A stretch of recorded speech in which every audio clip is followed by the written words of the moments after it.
이번 보궐선거도 이렇게 끝이 났습니다.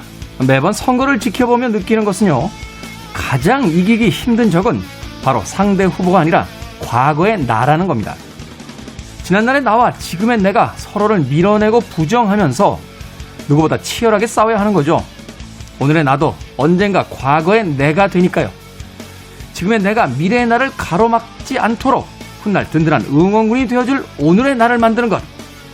그것이 하루하루를 잘 살아간다는 의미가 아닐까요? 김태원의 시대음감 시작합니다.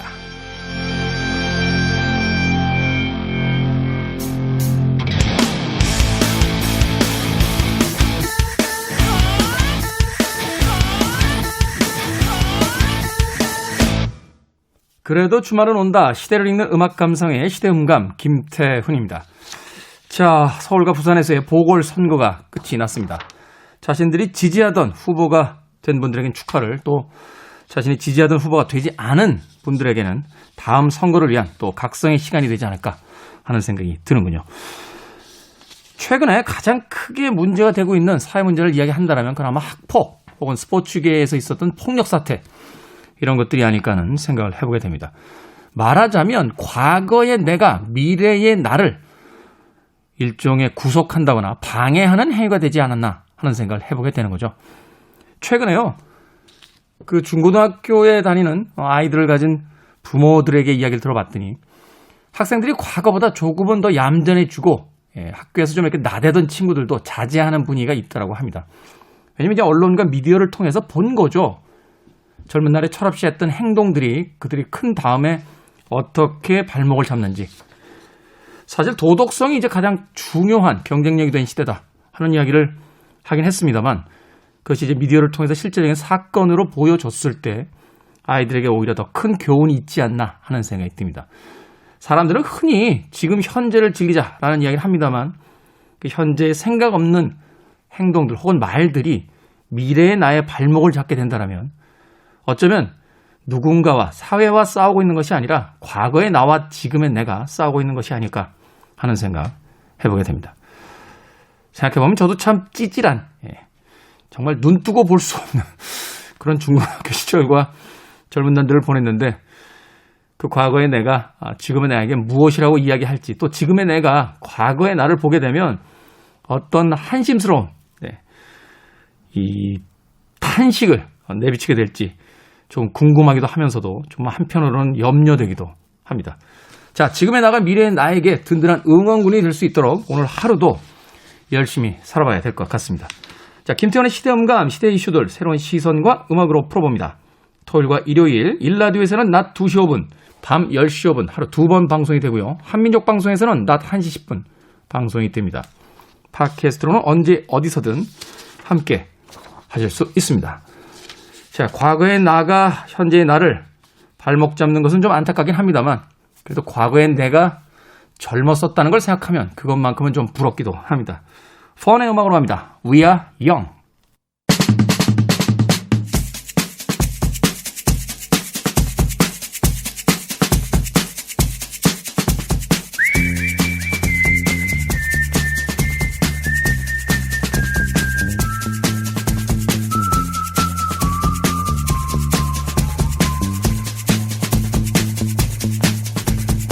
한 주간 사람들이 많이 본 뉴스, 그리고 많이 봐야 하는 뉴스를 소개합니다.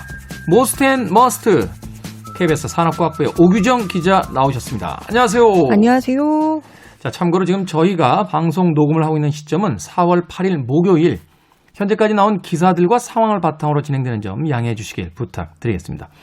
자, 그럼 먼저 한 주간 많이 본 모스트 뉴스 어떤 것들이 있습니까? 네, 뉴스 분석 사이트 빅카인즈를 통해서 지난 4월 2일부터 8일까지 가장 많이 보도된 주요 이슈들을 정리해봤습니다. 네. 우선 단연 재보궐선거 결과와 관련한 뉴스들이 가장 많았고요. 그렇죠. 4월 7일 재보궐선거에서 국민의힘이 그야말로 압승을 거뒀죠.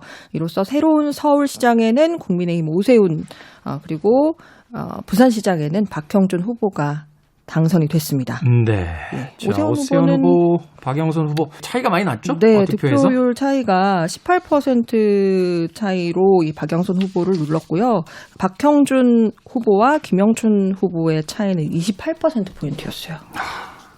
사실 예상을 하신 분들도 계시겠습니다만 민주당 쪽에서는 뭐 충격이라는 네. 표현을 쓸 정도로 이 득표율의 차이가 벌어졌습니다. 네. 이 뉴스는 잠시 후에 모스트 뉴스로 좀 더 자세히 다뤄보도록 하고요. 네.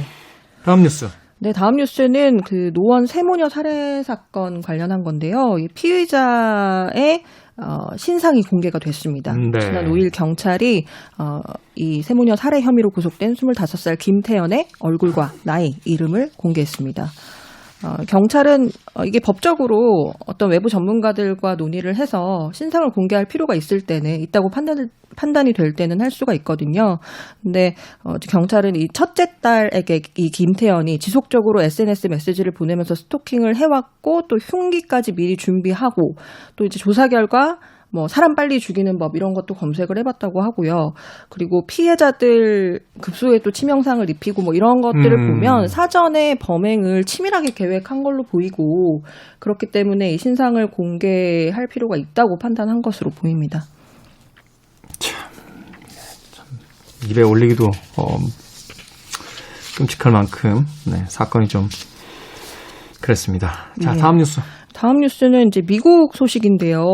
미국에서 아시아계를 대상으로 한 징후 범죄가 증가하고 있습니다. 지금 계속해서 뉴스들이 들어오고 있죠. 네, 네. 그 계속 이런 이제 비슷한 그 혐오 범죄가 잇따르고 있는데 현지 시간으로 지난 토요일 오전에는 미국 캘리포니아주에서 60대 아시아계 여성이 산책 도중에 20대 여성의 습격을 받아서 사망을 했고요. 또 뉴욕 편의점에서는 아시아계 점원이 중국인 비하 욕설과 함께 또 폭행을 당하는 그런 이제 영상이 공개가 되기도 했습니다. 신고 건수가 계속 그 증가하고 있는데요. 이게 뉴욕에서 접수된 그 신고만 보면 이 아시아계 대상 징후범죄 신고 건수가 올해 벌써 35건 접수가 됐거든요. 근데 네. 이게 2019년에 3건이었고 2020년에 28건이에요. 그러니까 엄청나게 증가한 거죠. 그러네요. 올해 근데 이게- 상반기도 아직 네. 지나지 않았는데 벌써 작년 건수를 넘어섰다는 거죠. 네. 근데 이게 신고 건수고 신고가 되지 않은 건수는 이거보다 훨씬 더 많을 걸로 저희가 예상을 해볼 수가 있죠. 그러니까 폭행이라든지 어떤 중한 어떤 피해를 입힌 네. 건수만이 이제 지금 신고되고 있는 거고 뭐 네. 언어적으로 어떤 모욕당했다거나 네. 위협을 가했다거나 이런 것들은 사실 현장을 벗어난 뒤에는 그 신고를 하지 않은 경우도 굉장히 많을 테니까 네네. 훨씬 더 많을 것이다. 사실은 이게 참 심각한 문제네요. 미국 사회가 전 세계적으로 가장 잘 사는 나라이긴 합니다만 과거에 어떤 흑백 인종 차별부터 시작해서 현재는 네. 이제 아시아계에 대한 어떤 비하 발언 뭐 또 위협까지 뭐 저희들이 할 수 있는 힘이 별로 없어서 계신 분들 좀 조심하셨으면 좋겠다 하는 네. 이야기 드립니다. 자, 이 뉴스들 중에서 오늘 자세히 알아볼 뉴스는 네, 재보궐 선거 관련 이슈인데요. 네. 이번 선거의 특징 그리고 또 이렇게 국민의힘이 압승하게 된 배경이 뭔지 또 재보선 결과가 앞으로 이 정치권에 어떤 영향을 미칠지 이런 거를 좀 짚어보려고 합니다. 네, 투표율은 일단 서울이 58.2%, 부산이 52.7%가 나왔습니다. 네, 이게 이 광역단체장 재보선 투표율이 50%를 넘은 건 처음 있는 일입니다. 네. 그러니까 2018년 지방선거가 이제 60% 정도가 나왔고요. 이 서울이 지금 58.2% 재보선 투표율이 나왔으니까 엄청 높은 거라고 할 수 있겠죠. 그래서 이 전문가들은 이렇게 높은 투표율을 기록한 것이 이 사람들의 정치 효능감에서 비롯됐다라고 평가를 하고 있거든요. 네. 네, 그리고 이제 또 특히나 서울 같은 경우에는 서울 지역에서 서초, 강남, 송파, 이른바 이제 강남 3구라고 불리는 곳의 투표율이 60%를 넘었습니다. 그래서 이 아무래도 문재인 정권의 그 부동산 정책에 대해 이제 반발심을 갖고 있는 사람들이 정권을 심판하기 위해서 적극적으로 투표에 나선 게 아니냐 이런 분석도 있습니다.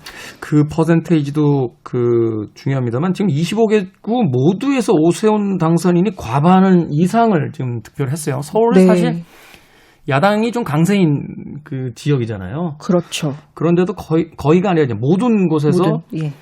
오세훈 당선인이 과반을 넘었다. 예. 절반 이상의 지지를 받았다. 이건 좀 주목해 볼 필요가 있지 않나 하는 생각이 드네요. 네, 이게 그 2018년 지방선거 때는 그 고 박원순 시장이 서울의 이제 대부분 지역에서 과반 득표를 했거든요. 네. 그런데 이번에는 이제 반대의 결과가 나왔고 또 부산도 모든 자치구에서 박형준 당선인이 과반 이상을 득표했습니다. 말하자면 이제 이번 재보궐 선거에 대해서 어떤 특정 이슈로 이제 몰아가려는 그런 또 분석의 방법이 있긴 있습니다만 모든 자치구에서 야당 후보가 과반 이상을 받았다라는 거는 좀 무겁게 받아들일 필요가 있지 않나 하는 또 생각을 해봅니다. 네, 그래야 할 필요가 있어 보입니다. 네. 예, 그리고 이제 연령별로 좀 보면요. 이게 방송 3사 출구조사 결과를 분석을 해보면 박영선 네. 후보를 더 많이 선택한 투표자 연령층은 40대밖에 없어요. 또 모든 연령층에서 그 오세훈 당선자에 대한 지지세가 이제 높았고 그 중에서도 특히 이제 젊은 층 20대와 30대 투표자도 과반이 오세훈 당선자를 선택한 것으로 그 출구조사 결과에서 나왔고요. 그리고 특히 20대 이하 남성의 70% 정도가 오세훈 당선인을 지지했습니다. 60대와 거의 비슷한 지지율이군요. 네, 요게 좀 재밌는 결과였죠.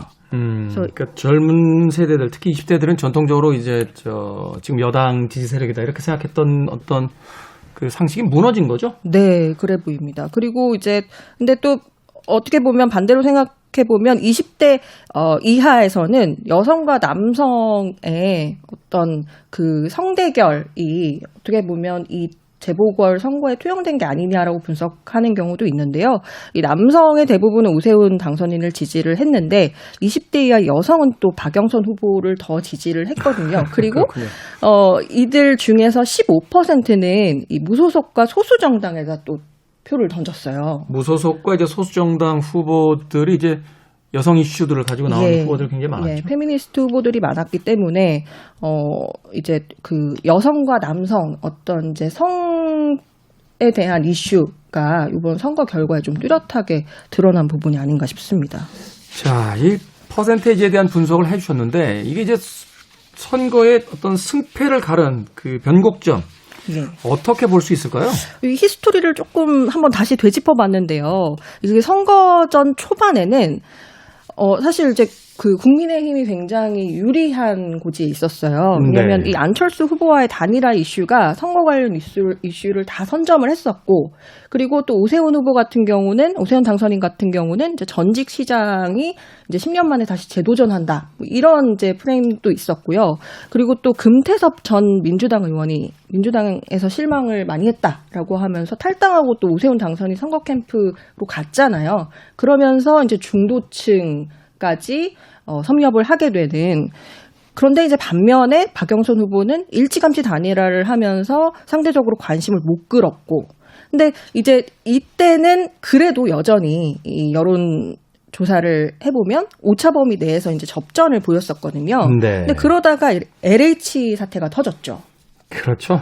이게 뭐 후일담입니다만 결정타였던 것 같아요. 네, 이게 부동산 투기와의 전쟁을 선포한 정권이 이 사전 정보를 이용해서 대규모 투기를 한 이 LH 직원들의 이제 사태가 불거지면서 정권이 책임을 져야 된다. 그러니까 정권 책임론에 좀 힘이 실리게 된 거죠. 사실 그런데다가 이제 사건이 터진 것도 터진 겁니다만 그 뒤에 이제 후속 조치 같은 것들이 신속하게 어떤 이루어지는 면이라든지 좀 단호하게 이루어지는 면들이 잘 보이질 않았던 것 같아요. 네, 그런데다가 이제 김상조 전 청와대 정책실장 그리고 또 박주민 더불어민주당 의원도 임대차 3법 시행 전에 세입자들한테 임대료를 올린 사실, 올린 사실이 드러나면서 또 문매를 맞았습니다. 그런가 하면 또 야당 입장에서도 사실 이제 아킬레스건이 될 만한 사건들이 있었는데, 예, 이게 바로 오세훈 후보의 이제 내곡동 땅과 관련한 거짓말, 그리고 또 박형준 후보의 LCT 의혹 이런 것들이 있었는데요.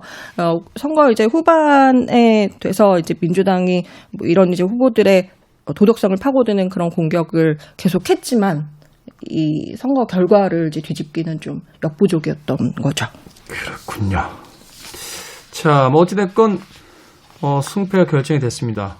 이 재보선 결과 정치권에 어떤 영향을 미칠까요? 뭐 1년도 안 남았다, 대선 전국이. 그래서 사실은 이제 작은 대선이다, 뭐 이런 이야기도 있기도 있었는데. 네, 그렇습니다. 뭐 당연히 민주당은 이제 패배를 수습을 해야 될 거고요. 그리고 또 책임을 놓고서 한동안 어려움이 지속될 것으로 예상이 되는데요. 민주당 지도부는 이번 선거에 대한 책임을 지고 총사퇴하기로 결론을 내린 상태입니다. 이렇게 되면은 이제 비대위 체제로 논의가 이어지게 되겠고요. 그리고 이 당대표 선출 전당대회 또 원내대표 경선 일정 이런 것도 이제 당겨지고 또 그 결과에도 아마 영향을 줄 것 같고요. 그리고 또 대권 주자들도 명함이 좀 엇갈릴 것 같은데요. 네. 이번 선거를 이끈 이제 이낙연 상임선대위원장은 아마 타격이 불가피할 걸로 보이고 상대적으로 이제 책임론에서 비교적 자유로운 이재명 경기도지사는 이제 지지도 경쟁에서 좀 당분간 우세할 것으로 또 예상이 됩니다. 네. 근데 이제 반대로 또 서울 부산에서 압승을 거둔 국민의힘의 경우에는 이 보수 야권의 구심점이 될 기회를 살렸다는 평가를 받고 있습니다. 그러네요. 또 김종인 비대위원장이 이제 당을 떠나면서 예. 의미심장한 이야기를 또 하기도 했죠. 여기에 또 안심해서는 안 될 거다 하는 이야기를 하기도 했는데 이제 본격적인 대선 체제로 양당이 이제 재편이 되지 않을까 하는 생각이 드는군요. 자, 한 주간 많이 본 머스트 뉴스 전달해 주셨고요. 이번에는 우리가 꼭 봐야 할 머스트 뉴스 어떤 뉴스가 있습니까? 네, 이거는 한번 뉴스를 보셔야 될 것 같은데요. 이게 제목이 뭐냐면요. 수평아리는 분쇄기로 수퇴지는 마취 없이 거세라는 그 KBS 뉴스 보도입니다. KBS가 이제 공장식 사육의 문제점을 짚는 연속 보도를 이틀 연속 했었는데요. 네. 이 보도 내용을 보면 사실 기사보다는 영상이 조금 충격적이었어요, 저는. 그러니까 그 수평아리들이 태어나자마자 이 달걀 껍질과 함께 컨베이어 벨트로 운반이 되다가 이 컨베이어 벨트 끝에서 그 분쇄기 속으로 이 병아리들이 막 떨어지는 그 영상이 이제 보도가 됐거든요. 네. 근데 이게 이렇게 물론 모자이크 처리 이런 거를 했지만 그게 이제 굉장히 좀 저에게는 충격적인 영상이었는데 이제 알을 낳는 품종, 그러니까 산란개라고 하죠. 우리가 흔히. 네. 이제 산란개 같은 경우는 이제 병아리가 수컷으로 태어나면 알을 낳지 못하니까 바로 죽이고 또 살아남은 암컷도 이 공채 크기의 닭장에서 1년 반 동안 400개가 넘는 달걀을 생산을 해야 됩니다. 그리고 이제 더 이상 알을 낳지 못하게 되면 그 수평아리들과 마찬가지로 분쇄기에 갈려서 죽거나 마리당 몇백 원 수준의 가공육 재료로 팔립니다. 그리고 또 이제 그 양돈 농가의 사례도 있었는데요. 이 양돈 농가에서 돼지가 태어나면 그 돼지 특유의 어떤 냄새를 없애기 위해서 갓 태어난 수컷 돼지의 생식기를 칼로 떼내고 또 이빨과 꼬리도 자른다고 해요. 그 좁은 우리에서 돼지들이 살기 때문에 그렇게 되면 이제 스트레스를 많이 받잖아요. 그러니까 그 이빨 뭐 이런 걸로 하죠. 예, 발톱 이런 걸로 다른 돼지를 공격하게 되면 또 상처가 생겨서 이게 상품성이 떨어지니까 이빨, 꼬리 자르고 또 생식기도 이제 떼고 이렇게 하는데 이게 우리가 그냥 일반적으로 그 동물복지 관점에서 생각하면 수의사를 대동해서 이제 마취를 해야 될 것 같지만 이 농가의 입장에서 생각해 보면 비용이 드는군요. 그렇죠. 몇십만 원 하는 이제 수의사 비용 그리고 또 그 농가에서 직접 또 마취를 하기도 어렵잖아요. 그러니까 이제 그냥 그 비용을 아끼기 위해서 이렇게 하거든요. 이거 해외 사례는 어떻고 또 우리나라도 사실 최근에 이제 동물권이 굉장히 강화되고 있기 때문에 뭔가 관련 법규 같은 것들이 있을 것 같은데. 예, 근데 우리나라에는 이제 국회에 발의된 동물 관련 법안이 50개가 넘는데 대부분은 다 반려동물과 관련한 법이고요. 네. 축산동물의 복지와 관련해서는 그렇게 눈에 띄는 법안이 없어요. 근데 이제 다만 지금 하나 발의되어 있는 법안은 의식이 있는 상태에서 도살을 할 경우에 과태료를 부과하는 법. 요게 지금 하나 있고요. 수평아리 분쇄도살이면 의식이 있는 거 아닙니까? 그렇죠. 네. 그래서 이제 해외에서는 어떻게 하냐면 이제 주로 그 동물복지 선진국이라고 불리는 곳은 유럽인데요. 유럽에서는 이걸 법으로 규제를 하고 있습니다. 그래서 유럽연합은 2010년 브뤼셀 선언을 통해서 수퇴지 물리적 거세를 2018년부터 금지하도록 하고 또 회원국에도 동참을 촉구하고 있고요. 스위스 같은 경우는 지난해 초부터는 이 수평아리 분쇄도살을 법으로 금지를 했고 프랑스, 독일은 달걀 상태에서 이걸 성별을 구별을 해서 수평아리의 도살을 이제 좀 사전에 막는 제도를 시행하려고 준비를 하고 있습니다. 결국은 이제 비용의 문제가 될 텐데. 예. 그럼에도 불구하고 그 서구 유럽에서 이런 그 장치들을 만들고 있는 것은 사회가 좀 더 우아해지고 예. 우리가 또 인권에 대한 이야기를 하기 위해서는 아동권이라든지 이제 동물에 대한 권리도 강화해야지만 네. 상대적으로 이제 인권에 대한 이야기도 보다 풍부하게 할 수 있기 때문이 아닐까 예. 하는 생각을 해보게 됩니다. 자, 한 주간 많이 본 모스트 그리고 꼭 봐야 되는 머스트 앤 머스트 KBS 산업과학부 오기정 기자와 이야기 나눠봤습니다. 고맙습니다. 고맙습니다.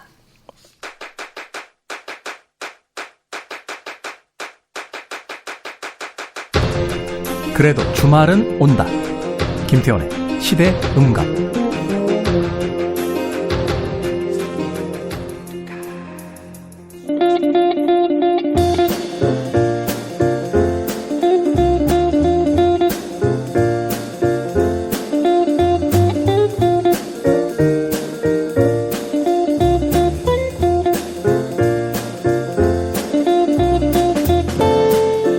세계 영국 작가 아서 헬프스는요, 이런 말을 남겼습니다. 때때로 독서는 생각하지 않기 위한 기발한 수단이다. 이번 주 머리까지 제대로 푹 쉬고 싶다면 책 한 권부터 골라보시는 건 어떨까요? 우리 시대의 책 이야기, 책은 북. 늘 사시사철 시대음감과 함께해주는 정연주 작가. 그리고 여기 훌쩍 저기 훌쩍 제주에서 지필을 마치고 오랜만에 복귀한 생선 작가 나오셨습니다. 안녕하세요. 안녕하세요. 안녕하세요.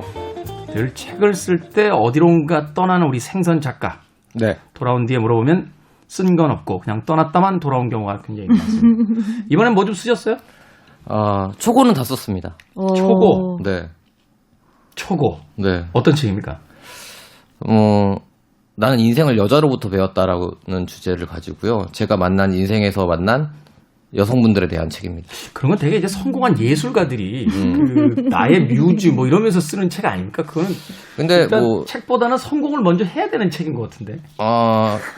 감정적인 책이고요. 그러니까 저의 성공과는 상관없이 제가 네. 이제 다른 타인의 여성들에게 좋은 점도 배웠을 수도 있고 나쁜 것도 배운 것도 있었을 거 아니에요. 네.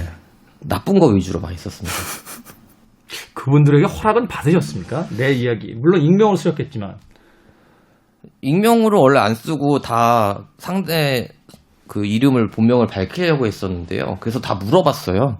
근데 괜찮다고 하시더라고요. 물어보지 말고 서류로 꼭 남겨야 된대요. 아, 그래요? 네. 걱정하지 마십시오. 지금 출판계가 들썩들썩거리고 있습니다. 이 책이 굉장히 걱정되는데. 한 획을 그을 작품으로 지금 다음 시즌엔 우리 생선 작가를 못 볼 수도 있다라는 생각이 머릿속으로 확 스치면 지나갑니다. 자, 정현주 작가님 어떻게 지내셨어요? 한 주간. 생선이 보내주는 초고를 보면 지냈습니다. 걱정이 많이 됩니다. 아, 초고 보셨어요? 네. 사회적 무리를 빚을까봐 걱정하고. 아, 그 정도예요? 네. 출판기가 들썩할긴 할 것 같아요.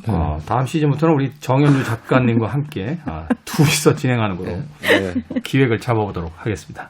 자, 우리 시대의 책 이야기, 책은 북. 오늘은 두 분이 연관되는 책을 한 권씩 가져오는 시간인데 누가 먼저 고르셨습니까? 네, 제가 먼저 골라왔습니다. 생선 작가. 어떤 책입니까? 제가 골라온 책은요. 이토록 뜨거운 순간이라는 제목을 가진 책인데요. 요새 잠깐만요. 외로우세요? 이렇게 헤어진 여자분들의 어떤 책을 쓰지 않나. 책의 제목이 이토록 뜨거운 순간. 아니, 책들. 이게 사실은 제가 오늘 항상 이제 토요일 날은 하나의 테마를 정해서 정현주 작가님하고 저하고 이제 둘이서 같이 이렇게 책을 맞추는 게 있거든요. 근데 항상 정현주 선배가 책을 골라올 때는 좀 제가 그 테마를 맞추기가 어려웠어요. 죄송합니다. 네, 그래서 이번에는 제가 이제 먼저 하겠다. 선정을 할 수 있어서 좀 괴롭힐 만한 게 없을까? 그런 거는 약간 이게 독서의 양의 차이에서 오는 게 아닐까요? 이렇게 맞추기 쉽지 않아. 정현주 작가님 이거는 힘드셨어요? 너무 좋았어요. 그렇죠. 그래서 저는 이제 작가가 아닌 네. 전문 작가가 아닌 사람이 쓴 책을 주제로 해서 전문 작가가 아닌 그러니까 일반적인 사람이 쓴 네, 소설. 다른 직업을 가지고 있는데 책을 쓴 그런 그런 사람이 쓴 책을 가져왔는데요. 네. 이토록 뜨거운 순간은 우리가 너무도 유명하고 제가 개인적으로 너무 좋아하는 배우 에단 호크가 쓴 첫 번째 소설입니다. 에단 호크. 네. 에단 호크는 사실 뭐 영화배우로 알려져 있긴 합니다만 그 우리에게 가장 잘 알려져 있는 뭐 비포 선라이즈, 비포 선셋 같은 시리즈를 보면 네. 극 속에서 작가로 나오잖아요. 네. 그리고 영화도 실제로 만들었죠. 그 대본이라고 하죠. 네. 대본도 썼다고 하더라고요. 네. 참여를 많이 한 네. 거예요. 그 감독인 리차드 링클레어인가요? 뭐 하고 같이 그 시나리오도 회의해가지고. 썼다는 이야기를 듣기도 했었는데. 네. 에단 호크는 우선 70년생이에요. 70년생이에요? 네.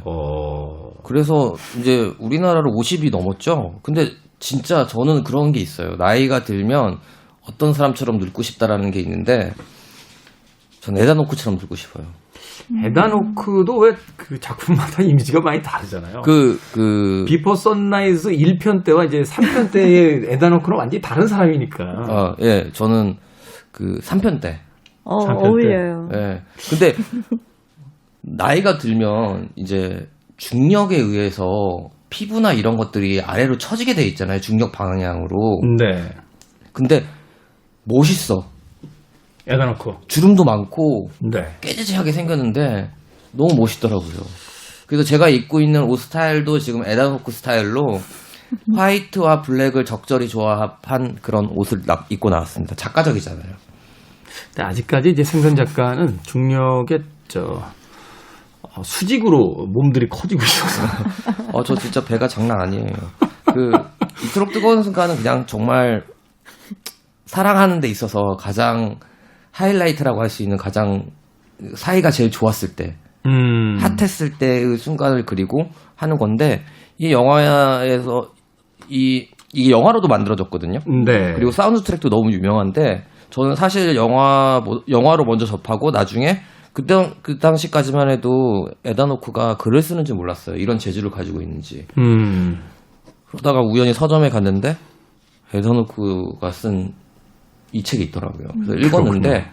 우선 쉽습니다. 쉽다. 문장 자체가 쉽게 읽힌다. 네. 뭐 잔재주를 부리지 않았어요. 왜냐하면 또 우리가 능숙하지 않으면 다른 사람들한테 뭔가를 보여주기 위해서 뭔가 능숙하게 하려고 좀 더 어렵게 하거나 꼬아서 쓰기도 하는데요. 네. 진짜 한 길만 팠습니다. 한 길로만 갔습니다. 한 길로만 갔다. 스토리 위주로 이제 쭉 나열했고요. 그 다음에 묘사보다는 대화체가 많아요. 그리고 독백도 많고. 역시 시나리오 쓰듯이 이제 대사를 가지고 핑퐁을 치는. 근데 대사 여러분이 혹시 지금 사랑을 하고 계신 분들도 있을 거고 사랑을 하실 분들도 있으시잖아요. 그때 써먹으면 좋을 만한 대사들이 엄청 많아요. 생선 작가 확실히 요새 어떤 시즌은 시즌인가 봐요. 그 얘기하면서 눈빛이 바짝바짝바짝해지는데. 저 이제 곧 연애할 운을 타고 나서 지금 기다리고 있습니다. 제가 이건 좀 투머치 TMI인데요. 네. 제가 이거 말해도 되나? 안 돼요. 점을 봤습니다. 저기 KBS에서 그런 얘기하면 안 돼요. 그런데 저는 지금 흑인데 지금 메말라 있대요. 몇 년째 지금 3년째 가뭄이래요. 그래서 쫙쫙 말라져 있는데 올해 여름부터 단비 같은 비가 내리는데 그 비가 내리는 시기가 올 여름이래요. 올 여름. 지금 봄이잖아요. 네. 기다리십시오. 그 다음에 잠깐만, 제가 왜 기다려야 되는지는 잘 모르겠어요. 이건 너무 투머치 제 이야기를 많이 했고요. 우선 에다노크는 책의 줄거리부터 좀 이야기해 주세요. 그 줄거리는 간단해요. 한 배우 지망생 남자가 한 여성을 만나서 사랑을 해서 그 다음에 사랑하면서 뭔가 시기 질투라고 하나요? 상처받고 또 그 상처 속에서 성장해가고 뭐 이런 뻔한 스토리예요. 그냥 뻔해요. 그냥 에다노크 정도면 쓸 수 있어요. 네. 네, 영화 정도 에다노크 영화가 지금 한 거의 30편 넘게 출연했는데요. 네. 그 정도 출연해서 그 정도 대본을 읽으면 쓸 수 있는 작품인 것 같아요. 딱. 그러니까 어떤 작품적으로 이렇게 예술성이라든지 완성도가 뛰어난 작품은 아닌데. 네. 근데 오늘 이 책을 이제 골라오신 이유가 있을 거 아니에요? 에다노크 치고는 배우 치고는 잘했다. 훌륭하다. 왜냐면 한 것만 내고 책을 못 내는 사람들도 되게 많은데 에다노크는 그 이후에도 대본 작업도 많이 했었고요. 그 다음에 웬즈데이라는 책도 나왔고 그 다음에 최근에 나온 책은 기사의 편지라고 해가지고 네. 자신이 에다노크가 아이들에게 해주고 싶은 이야기를 동화책으로 만든 책이 있는데 이 책 꼭 보고 싶은데 아직 나오진 않았거든요. 네. 그래서 이 책으로 다시 한번 이제 작가로서도 평가를 받고 있는 것 같아요. 그리고 근데 제가 이제 판매량도 좀 알아보니까 에다노크가 책을 인기가 굉장히 많잖아요. 그렇죠. 그 에다노크랑 그 누구죠? 캐리비안의 해적에 나오는 잭 스페로의 쟈니 뎁. 쟈니 뎁하고 사실 되게 많이 비교가 되거든요. 나이대도 비슷하고. 그런 인기가 그 정도로 많으니까 책 많이 팔았을 것 같거든요. 우리나라도 뭔가 좀 뮤지션이나 배우들이 책을 쓰면 좀 많이 팔리는 우리나라는 그런 경향을 가지고 있잖아요. 서양 미국 독자들은 그런 거 없더라고요. 아주 처절하게 망했습니다. 기분 좋더라고요. 절판됐습니다, 한국에서. 네, 한국에서는 또 이 책 절판도 절판됐습니까? 네, 그리고 중고책으로는 엄청 많습니다. 결국 이제 소개는 해주지만 구하는 건 각자 알아서 구해라 이런 이야기인 거죠. 네. 여기서 에다노크가 아버지 역할로 나중에 영화에 맞아요. 나오잖아요. 네. 아들이 너무너무 바보 같은 거예요. 그러니까 사랑에 빠져가지고. 이 책이 이제 영화화된 것. 네.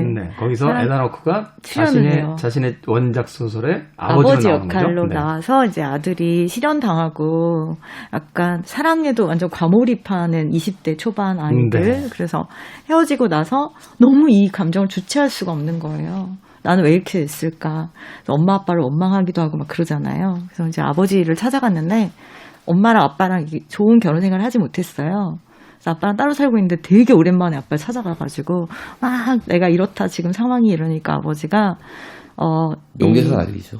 거기서 명대사가 나와요. 네네. 이제 헤어지고 이별을 한다는 거는 자기는 예전에 손뼈가 부러졌는데 손뼈는 사실 잘 붙지 않잖아요. 원래. 그죠. 계속 움직이는 네. 위치이기도 네. 하고. 그리고 이제 악교질이 끝까지 잘 안 간다고 하더라고요. 그래서 네. 잘 안 붙는데 이렇게 해서 한번 상처가 나면은 비만 오면 다시 아파진다. 그것이 사랑의 상처다. 사라지지 않는다. 계속 가는 거다. 그런 얘기를 아빠가 했던 장면이 너무 인상적이었죠. 아들에게. 네. 그 얘기를 듣고 좀 극복이 돼요, 아들이. 저도 이제 그런 아버지가 되고 싶어요. 올 여름을. 올 여름에 비 내리거든요. 이토록 뜨거운 순간. 네. 에단 허크의 소설입니다. 뭐 작품성이나 이제 예술성이 뛰어나다기보다는 자신의 어떤 자전적 이야기를 담고 있고 또 그것이 영화화되면서 원작으로서 또 화제가 됐던 책인데 젊은 날에 통과 아래를 한 번쯤은 경험했던 분들 또 경험해보고 싶으신 분들은 네. 소설을 통해서 간접적으로 읽어낼 수 있는 그런 소설이다. 하지만 국내에 절판은 돼 있어서 구하시려면 중고 서점을 조금 찾으셔야 될 것 같고 미국에서도 에단 허크의 지명도만큼은 팔리지 않은 소설로 알려져 있다라는 이야기를 우리 생선 작가가 지금까지 흥분된 목소리로 잘 설명을 해주셨습니다. 그리고 맞습니까? 저는 맞아요. 예, 덧붙일 거 있습니까? 저는 개인적으로 에다노크가 뭐 죽은 신의 사이부터 시작해서 본투비 블루까지 쭉 나왔잖아요. 그 중에서 국내에선 잘 안 알려진 영화 중에 제일 좋아하는 영화 있는데 꼭 주말에 보시면 되게 좋을 영화가 있어서 이 추천하려고 책과 하는데 연관돼서. 네네. 늑대계라는 영화가 있어요. 늑대에게. 좀 초창기 시절에 90년대 초반에 나온 영화고 심지어는 3편까지 나왔어요. 근데 1편하고 3편에서 나오는데 에다노크가 그 에다노크의 그 풋풋한 그 20대 때 모습이 너무 좋고 그 내용도 너무 좋아요. 그래서 주말에 아이들하고 같이 보셔도 될 것 같고 쉽게 그런 VOD 채널에서 찾아서 볼 수 있으니까 꼭 보셔도 괜찮을 것 같다고 해서 준비했습니다. 네. 주말에 만약 이 책을 읽어야겠다라는 생각이 드신다면 그가 나왔던 또 다른 작품 늑대계라는 영화도 추천을 해주겠다라고 생선 작가가 지금 이야기를 해주셨습니다.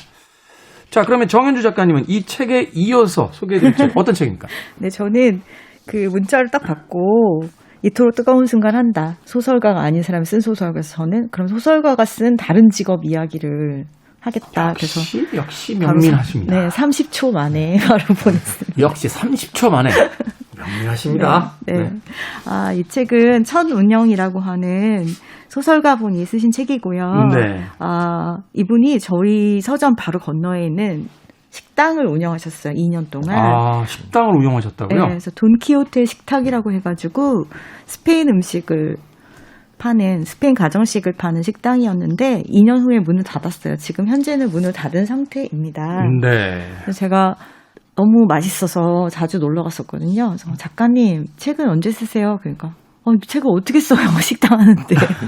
그래서 2년 뒤에 나 이거 접고 책을 쓸 거예요 라고 하셔서 소설도 좋아했었기 때문에 이제 책이 어서 나오기를 기다리고 있었는데 이번에 드디어 나왔더라고요.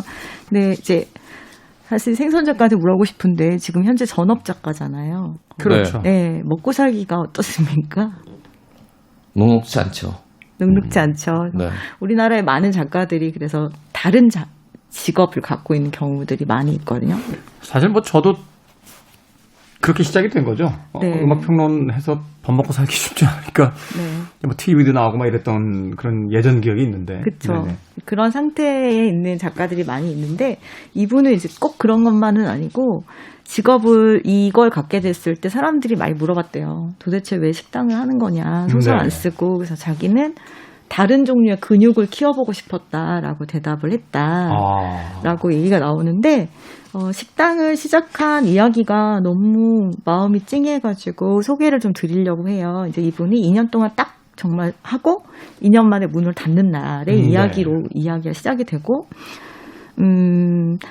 그 먹는 얘기를 너무너무 맛있게 쓰세요. 제가 먹는 얘기를 이렇게 맛있게 쓰는 작가는 박완서 선생님하고 그다음에 얼마 전에 권여선 작가님이 네. 오늘 뭐 먹지라는 에세이를 썼어요. 술안주만 모아가지고 썼거든요. 음. 너무 그걸 보면은 술보다 그 안주가 먹고 싶어서 술이 먹고 싶은 책이에요. 너무 맛있게 쓰셨는데 이분도 마찬가지로 되게 맛있게 이제 쓰셨는데 그 중에서도 제일 좋았던 부분이 시작하는 부분에 이 부분이에요.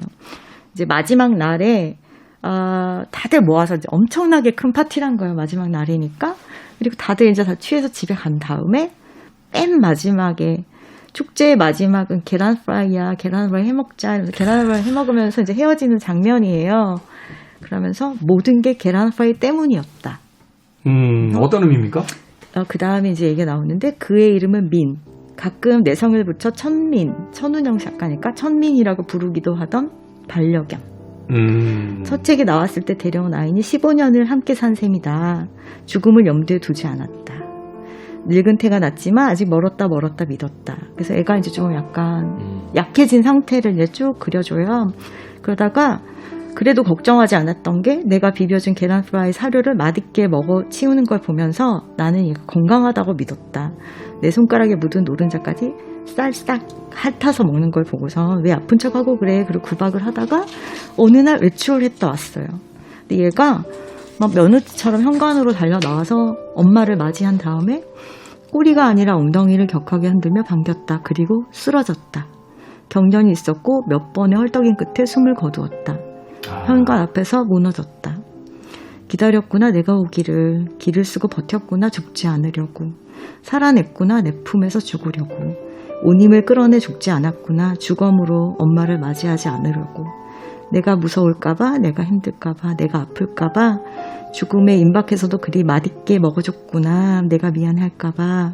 혼자 무서웠겠구나. 혼자 힘들었겠구나. 혼자 아팠겠구나. 그걸 혼자 다 해냈구나. 이렇게 생각하고요. 일주일 동안 굉장히 많이 아팠대요. 네. 그 강아지 이불을 안고 계속 있다가 일주일 만에 일어나면서 결심했대요. 식당을 차려야겠다. 밥을 먹여야겠다. 그래서 사람들에게 이제 밥을 먹이는 시간들을 갖기 위해서 이런 일을 시작했던 이야기가 나오고 뒤에는 근데 엄청 경쾌하고 맛있는 너무 막 문어를 어떻게 하면 잘 삶을 수 있는가 이런 것.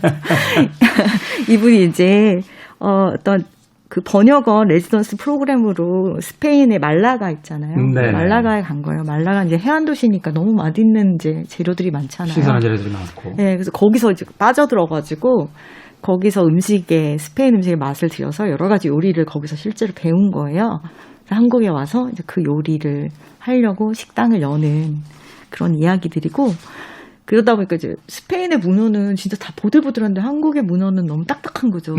찬물에서 살아서 그럴 거예요. 네, 그래서 막 진짜 수십 번씩 그런 거를 연습하는 이야기도 있었고 또 스페인에서 먹었던 스페인 음식 이야기가 나와요. 그러니까 본인은 선우연 작가를 가졌을 때 엄마가 입덧이 너무 심해가지고 거의 죽을 지경이었대요. 사람들이 이 아이를 낳지 말고 없애라라고 했대요. 네. 근데 엄마도 정말 너무 죽을 지경이니까 살짝 고민을 한 거예요. 그러다가 막 다니다가 어느 날 순댓국을 봤는데 엄마가 갑자기 식욕이 당겼대요. 네. 순댓국을 먹고 갑자기 입덧이 싹 사라져가지고 천운영 씨를 낳을 수 있었대요. 자기의 존재의 근원에는 순댓국이 있다. 근데 스페인에 가니까 순대가 있는 거예요. 스페인도 있죠. 네, 그래서 그런 이야기들이 적혀 있고 이제 뒤에 가면 이제 인터뷰한 얘기들도 있어요. 네. 사람들 인터뷰했을 때 인터뷰해가지고 글을 써야 됐나 봐요. 그래서 그 글을 쓰는 이제 이야기들이 나오는데 어떤 작가를 때 그 작가를 뒷조사를 다 해서 이 사람이 여기는 유현준 교수 얘기 나오는데 유현준 교수의 가장 건축가. 행복했던 시절이 가족들과 모여서 김치죽을 먹던 그때가 너무 행복했다라는 얘기를 한 거예요. 근데 본인의 식당에 그 사람 초대해서 인터뷰 기사를 써야 되는 상황인 거죠. 그래서 자기가 스페인에 해물죽이 있대요. 네. 그래서 해물죽을 해줬더니 너무 맛있게 먹더라. 뭐 그런 이야기들이 나와 있고 좀 자영업자로서 저는 또 이 사람이 이제 앞치마를 두르고 살아가는 인생에 대한 이야기들을 썼는데 자영업 하시는 분들 읽어봐도 굉장히 공감이 많이 가실 거고. 이 책 제목이 참 의미심장하네요. 그 네. 천은영은 이제 작가잖아요. 네네. 그런데 책의 제목이 쓰고 달콤한 직업이라고 되어 있습니다. 이건 참 중의적인 게 그쵸. 음식의 그 쓰고 달콤한 식당을 네. 했던 네. 그 식당의 주인으로서의 이야기일 수도 있고 또 글을 쓰는 사람의 그쵸. 어떤 쓰고 네네네. 또 그것이 달콤한 네. 직업이다라는 의미를 가지니까 제목에서 벌써 작가라는 것이 드러나는군요. 그렇죠.